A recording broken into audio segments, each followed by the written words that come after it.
On February 17, 1968, the Viet Cong launched sudden mortar and rocket attacks all over South Vietnam.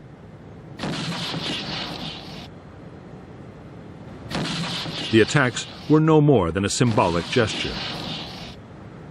A few days later, the Viet Cong High Command ordered its units to pull back from the cities to regroup and refit their remaining forces.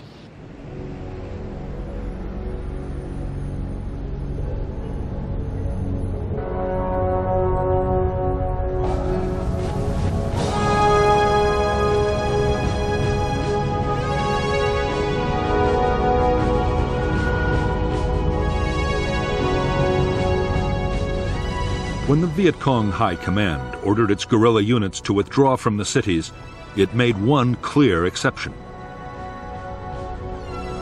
The city of Hue was not to be abandoned. Although South Vietnamese Army and American forces had launched a determined counter-assault, Hue was too valuable a prize to lose.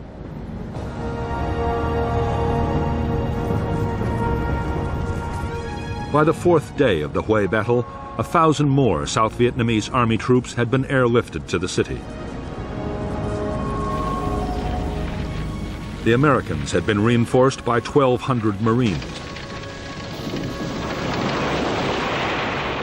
Fierce assaults had been launched on the gates of the citadel and into the streets of the southern city.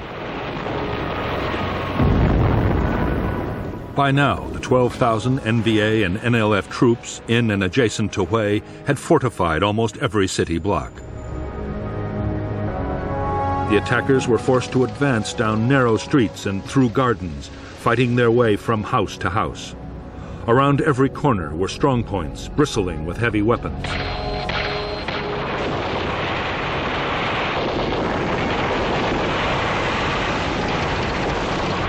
Any house or wall could conceal a heavily armed NVA assault group.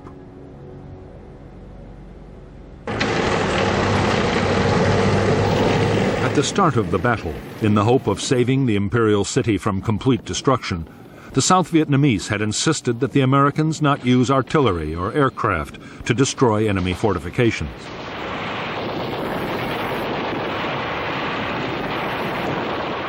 After 5 days of fierce and bloody fighting, most restrictions were lifted.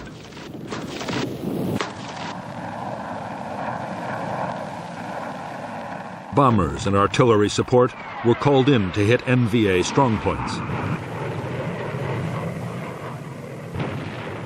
Most devastating of all, the guns of American warships joined the battle. Directed by Marine spotters, the ships fired thousands of shells into the city from 14 miles away.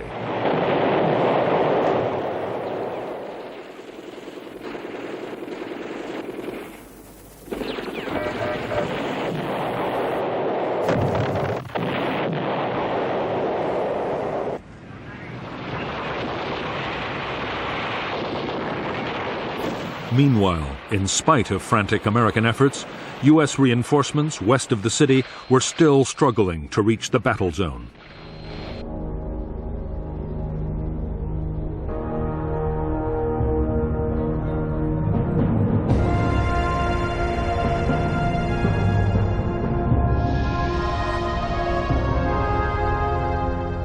When the Tet Offensive had begun, it had caught the American 1st Air Cavalry Division in the middle of its redeployment from further south. The division was split with its headquarters and 3rd Brigade at Camp Evans and its main logistical base at Phu Bai.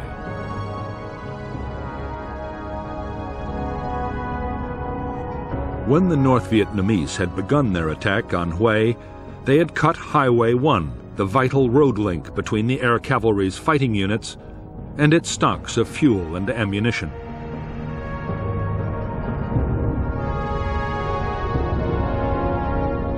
Meanwhile, the NVA had a clear supply line running from the A Shau Valley into Hue and a ring of anti-aircraft defenses around the city.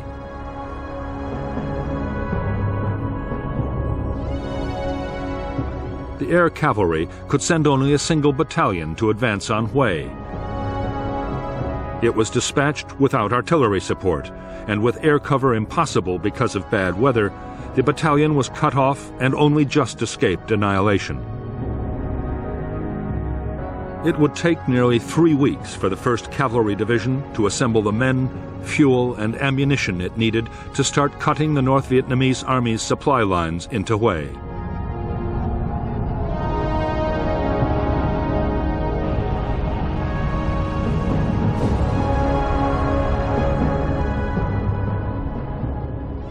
By the 12th day of the battle for Hue City, South Vietnamese units had reoccupied parts of the citadel.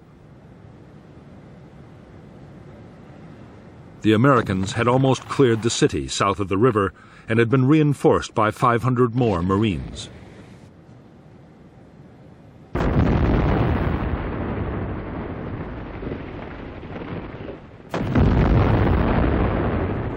The North Vietnamese still had open supply lines to the west and were able to launch aggressive counterattacks. But with the Marines now pressing into the old city, the NVA position was deteriorating fast.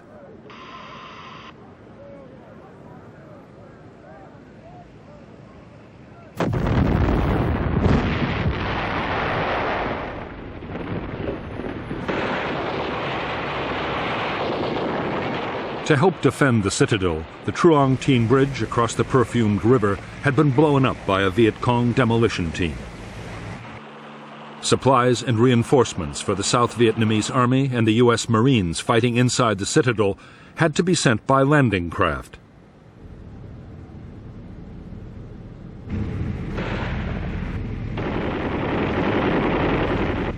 It was a hazardous journey.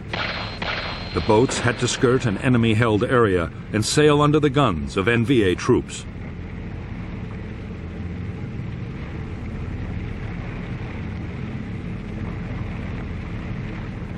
During the following week, as the Americans and the South Vietnamese blasted their way deeper into the city, the sheer weight of firepower began to tell on the NVA.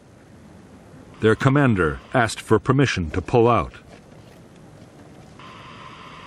but he was told he had to fight on.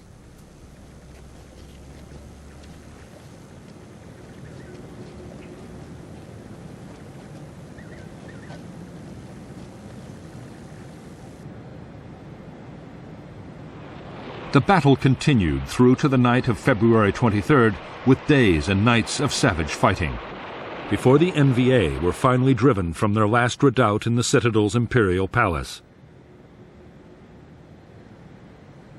And the Stars and Stripes was raised above it.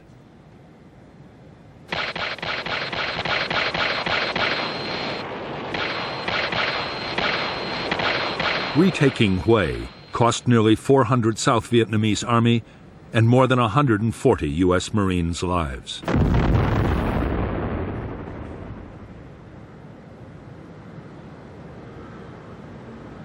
"5,000 NVA and Viet Cong died in the city, and a further 3,000 in the adjacent fighting. 5,800 civilians were caught in the crossfire or killed by NVA forces in the first days of the occupation. American firepower, bombs and artillery had reduced 80% of the city to rubble.